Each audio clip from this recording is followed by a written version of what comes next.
राजू, तू ठीक आहेस ना? वहिनी अगं मी ठीक आहे, पण दादा दादा जरा लवकर नाही शांत होणार. त्याच्या जवळ कोणीतरी असणं गरजेचं आहे. तू जातीस का? तो उगाच डोक्यात राग घालून घेतो ग. बरं, मी बघते.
त्या सूर्याच्या तर कोण समजतो कोण स्वतःला.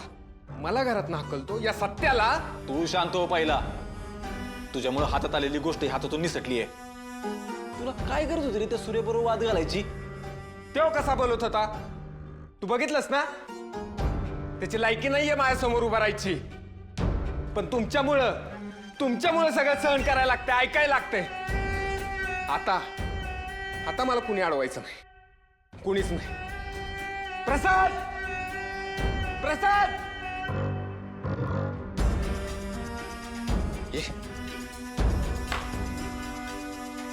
काय झालं सत्या दादा? दादा नाही मी तुझा. लग्न करायचंय तुला. लग्न करायचंय तुला.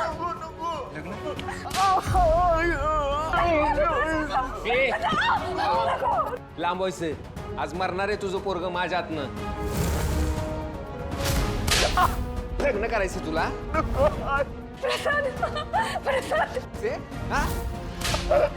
तुझा भार आम्ही सहन का करायचा? आज तुझ्यामुळं सूर्यानं माझा अपमान केलाय घराच्या बाहेर हाकलून. हे सगळं तुझ्यामुळं सहन करावं लागतंय. कुणामुळं? नका मारू माझ्या लेकराला. मी हात सोडते, पाया पडते. मरून जाईल माझा लेकरू. जीव जाईल याचा माझ्यामुळं. जाऊ दे ना मग, जाऊ दे. वरड. लग्न करणार तू आणि पत्रिका जुळवणार आम्ही जुळवणार. अरे आमच्या आयुष्याला लागलेली कीड आहेस तू.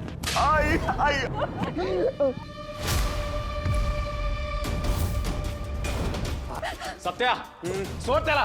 जीव गेला तर अवघड होऊन बसाल सगळं. मरू दे ना मग याला मी सोडणार नाही. याच्यामुळे सगळं झालं. याला सोडणार नाही. सत्या, आई सोड त्याला.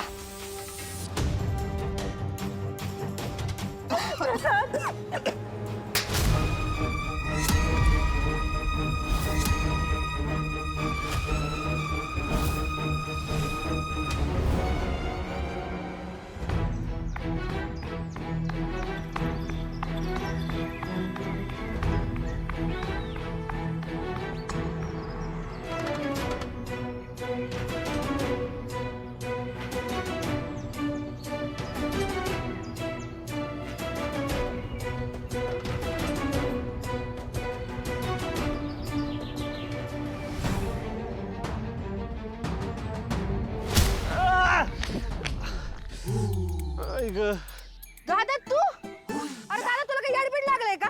असं कोण पाठलाग करतं? आता मी जोरात पंच आणला असता तर? भारीच होतं की. नानांनी जे शिकवलं ना ते तुझ्या काम येते का नाही तेच बघायचं होतं मला. म्हणतो मी तुला लांबनं बघितलं आणि हळूच तुझ्या मागं आलो.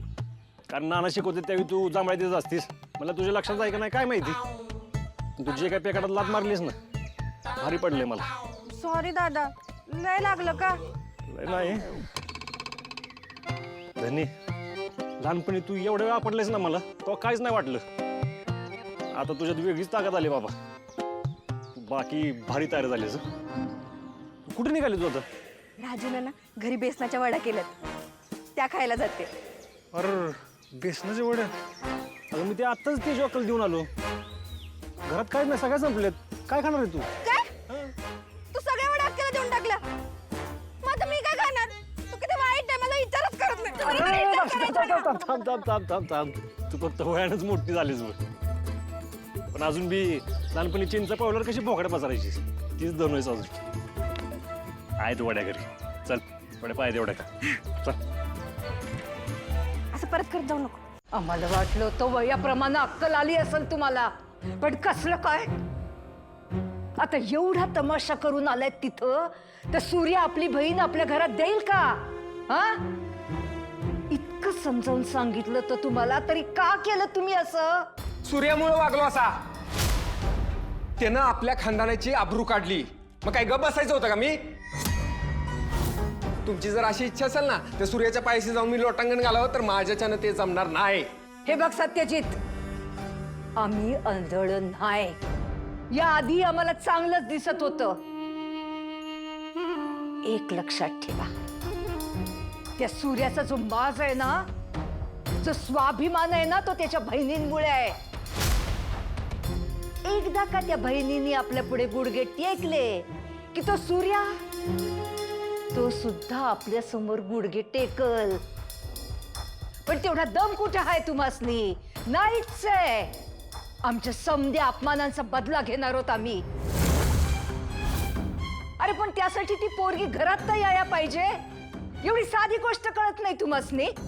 हा, आमचं चुकलं. आम्ही तुम्हाला पाठवायलाच नको होतं तिथं. अजय, आता तर समजा इशे बिघडलाय बघ. आता कुणी बी त्या सूर्याच्या दारात जाऊ दे, तो कुणाचंच ऐकत नसतो.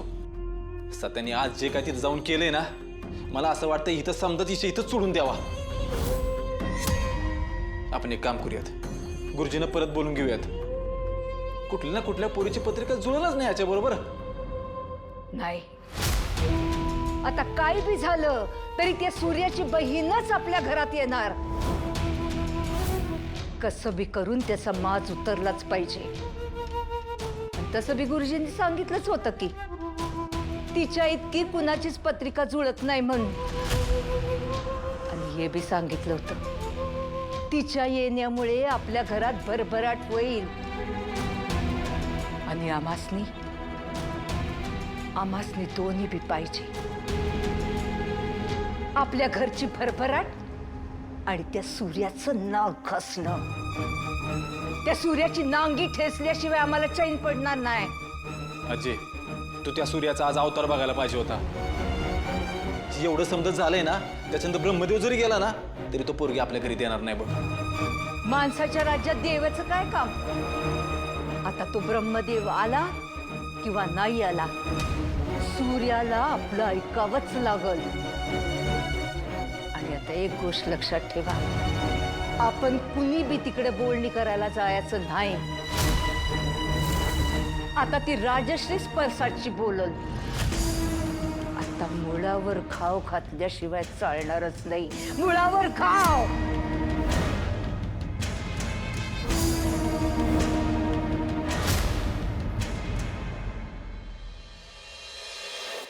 आई हे बघ, जिभेचा शेंडा टाळूला लावायचा असा. दीर्घ श्वास घ्यायचा, जिभेवर स्ट्रेस द्यायचा आणि श्वास सोडायचा. आणि त्याच सोबत आतून म्हणजे पोटातून आवाज काढण्याचा प्रयत्न करायचा. तुला लगेच जमणार नाही, पण हळूहळू प्रयत्न कर. जमेल. करून बघ एकदा, ट्राय कर. Good good good. होईल होईल, हळूहळू जमेल. आपण करूयात प्रयत्न. काय चाललंय म्हणायचं? काय शिकवताय त्यांना? डॅडी, स्पीच थेरपी चालू आहे. बर. म्हणजे या थेरपीने ना ज्या माणसाची वाचा गेली आहे ती परत येण्यासाठी मदत होते. किंवा ज्यांना उच्चार स्पष्ट जमत नाही ना, त्यांना सुद्धा मदत होते. असे वे. आईची वाचा परत येण्यासाठी मला जे जे प्रयत्न करता येतील ना, ते सगळे करून बघणार आहे मी. असे वे. चांगले चांगले. बाकी काय बी म्हणा, तुम्ही आणि ते जावई बाप कशाचाच कधीच कंटाळाच करत नाहीत बा. घेण्यासारखे. कन्या सांगते ते व्यायाम नीट करा. हा, तुमची वाचा लवकरात लवकर परत आली पाहिजे. एकदा का तुमची वाचा परत आली का तुमची पुढची काळजी घ्यायला आम्ही आहोतच की. हा, चालू द्या आम्ही येतो.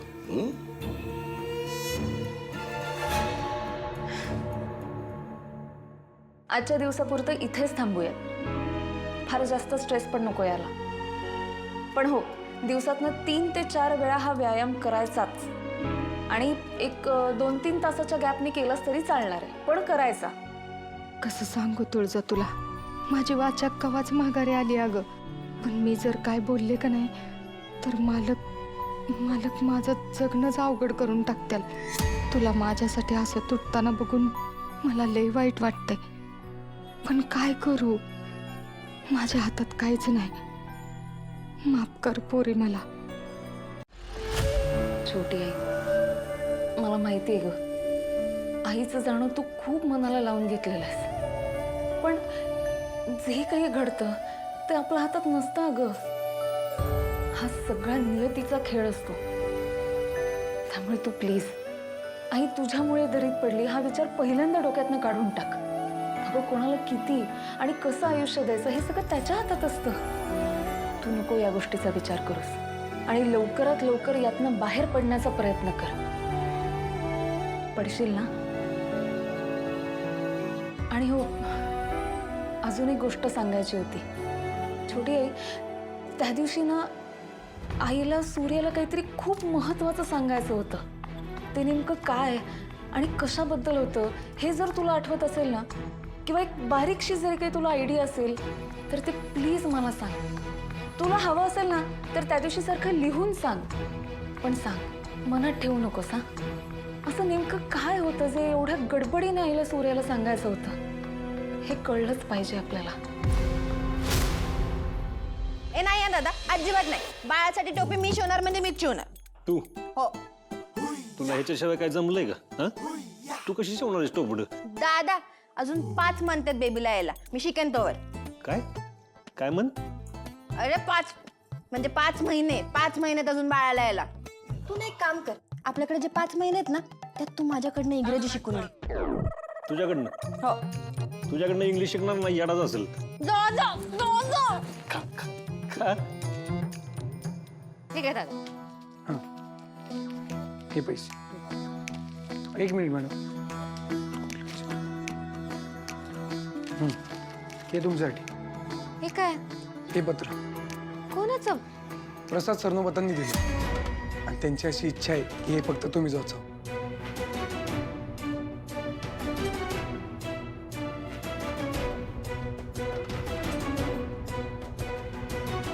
आता काय करू? दादाला सांगू का याबद्दल? नाही नको. आधीच तो त्या माणसांमुळे इतका चिडला होता. आता हे पत्र बघून काय करेल काहीच सांगता येत नाही.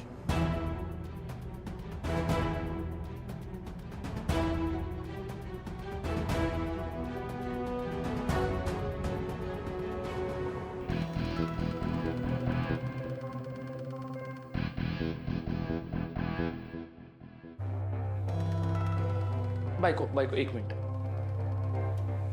तू आता मला आयुष्यभर अशीच टाळत राहणार आहेस का? हे बघ बायको, आपल्या आयुष्यात आहे ना आता नवीन पाहुणे येणार आहेत.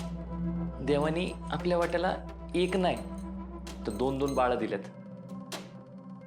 आपल्याला जुळी होणार आहेत आणि त्या दोन्ही बाळांची काळजी, त्यांची जबाबदारी मी मनापासून घेणार आहे. जबाबदारी या शब्दाआधी ना जिव्हाळा या शब्दाचा अर्थ समजून घ्या तुम्ही. कारण आपण त्यांचीच जबाबदारी घेतो ना ज्यांच्याबद्दल आपल्याला जिव्हाळा वाटत असतो. आणि मला एक सांगा, तुम्ही आधी कुणाची जबाबदारी घेतली आहे जी आता या बाळांची जबाबदारी घेणार आहात? तुला माझ्याशी नीट बोलायला तुझी जीभ झडती का ग? कधीतरी नीट बोल ना माझ्याशी. आणि का नाही वाटणार बरं मला बाळांबद्दल जिव्हाळा? अगं बाप आहे मी त्यांचा. अरे वा, त्याची कल्पना आहे तर चांगलंय. बायको, तू माझ्या वाकड्यात नको ना जाऊ.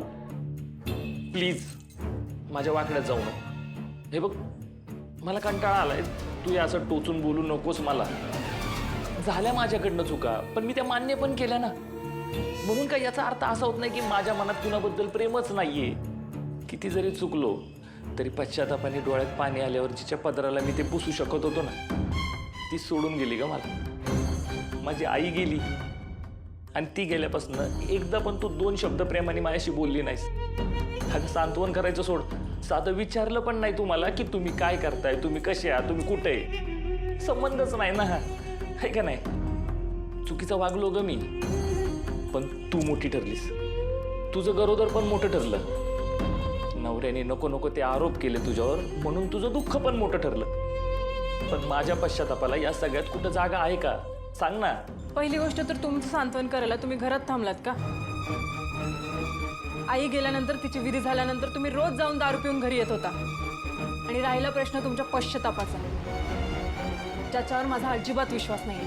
पितोय मी दारू, पितोय, पण त्याला कारण मला माहिती आहे की या घरात आहे ना मला समजून घेणारं, माझ्या जवळ येऊन माझं दुःख कमी करणारं कोणी नाही उरलं.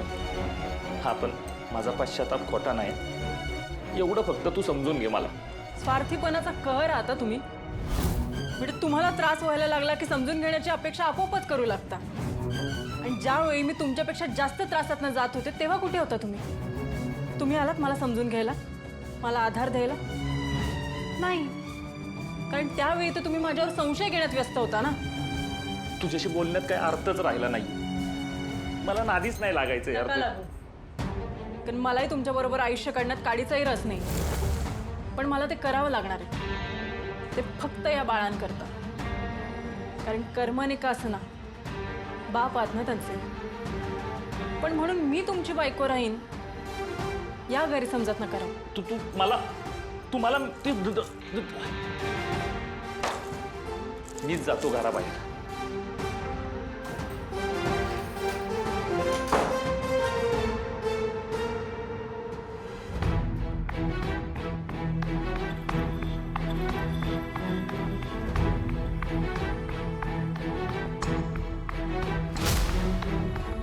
तुमचं नकार आहेत ते मला माझ्या भावांकडून कळाले. मला तुम्ही आवडता आणि त्यासाठी मी खूप मनापासून माझ्या भावांना तुमच्याशी आणि तुमच्या घरातल्यांशी बोलायला पाठवलं होतं. या सगळ्यानंतर देखील तुमचा नकार असेल तर तुमच्या मताचा मी आदर करतो, कारण मुलीला देखील नकार द्यायचा अधिकार आहे. तिला तिची मतं व्यक्त करण्याचा अधिकार आहे. तुमची इच्छा नसेल तर मी हा विषय वाढवणार नाही. मला फक्त तुम्हाला एवढं सांगायचं आहे की तुमच्या कामाचं मला खूप कौतुक आहे. तुम्ही स्वतःच्या पायावर उभं राहताय, स्वावलंबी बनताय, हे पाहून तुमच्याबद्दल खूप आदर वाटतो. तुमच्या व्यवसायाची भरभराट होत जाओ एवढीच माझी इच्छा आहे. आणि म्हणून काही मदत लागली तर नक्की सांगा मला.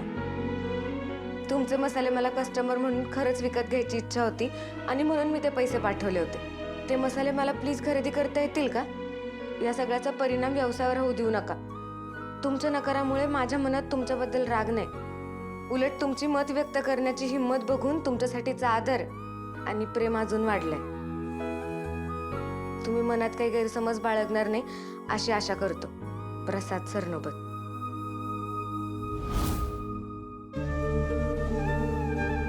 पण ह्या पत्राचं आता मी काय करू?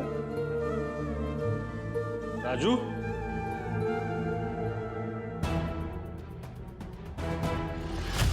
काय झालं? काय झालं? हा, हातात काय तुझे? दादा पत्र आलंय. बघू इकडे.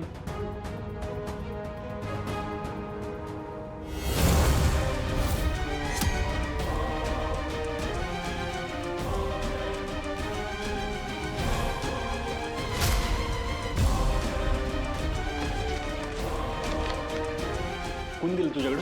त्यात ऑर्डर घ्यायला माणूस आला होता ना, त्याने दिलं. यांना प्रेमानं समजवलं, यांना हाकलून दिलं तरी पण त्यांचं आहेच. आता जर पत्र पाठवायला लागली. कसलं पत्र? दाखव.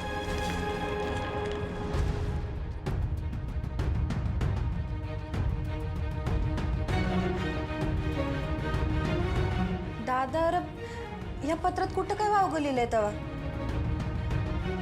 उलट त्यांनी राजूच्या मताचा आदरच केलाय की. आणि मेन म्हणजे हे पत्र त्या मुलाने स्वतः लिहिलंय. किती सोप्या सरळ साध्या भाषेत लिहिलंय अरे. या अशा पत्रावर का म्हणून चिडतोयस तू? मी पत्रावर नाही चिडलेलो धने. ज्या घरातनं पत्र आले ना त्यांच्यावर चिडलोय. माझ्या बहिणीला चोरून पत्र पाठवायची हिंमत कशी झाली त्यांची? मी त्यांना एका शब्दात सांगितलेलं ना, मग कशाला नाही ते उद्योग करायचे त्यांना परत परत? दादा तू चिडू नको ना. नाही राजू, मला नाही वाटत हे प्रकरण असं मिटेल. हे सगळं मुळापासून निकालात काढावं लागेल.